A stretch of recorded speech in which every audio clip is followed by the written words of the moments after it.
surround yourself with the right people. Kapatid, napaka-bless mo naman tao kung nakatagpo ka ng tamang tao. Yan bang katabi mo, tamang tao yan? Napakapalad ng isang taong nakatagpo ng tamang tao sa kanyang buhay. Hindi ito about sa relasyon about ito sa companionship. Napaka-bless mo naman kung nakatagpo ka ng tao na kahit malayo na kayo, mahal nyo pa rin ang isa't isa.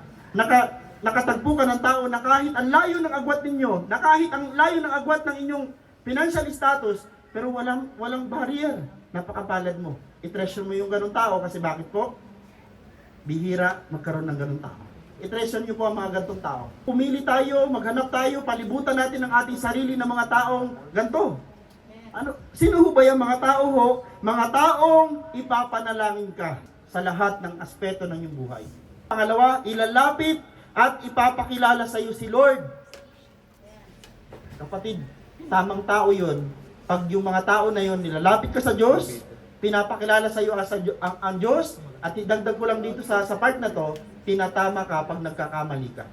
Kung pinalibutan mo ang sarili mo ng mga tao kung totoo, tama, palalakasin ka the moment na nanghihina ka. Amen po ba?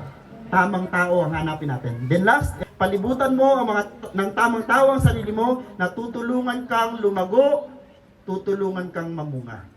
Amen? Ngayong taong ito, yan ho ang ating hahanapin. Pastor, sa circle ko ngayon, parang hindi ko ma-discern ko sino doon sa circle ko na yon ang mga tamang tao, ikaw muna yung maging una. Tama po ba?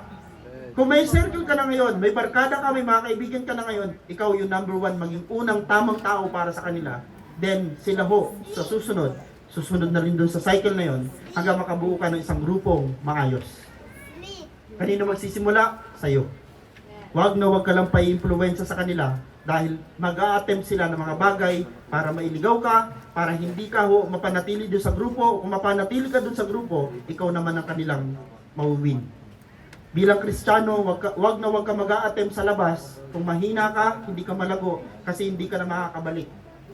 Maniwala ka, ikaw ang mawuwin ng mundo, hindi ang mundo ang mawuwin mo. Amen po. Pakatatag tayo, palakas tayo.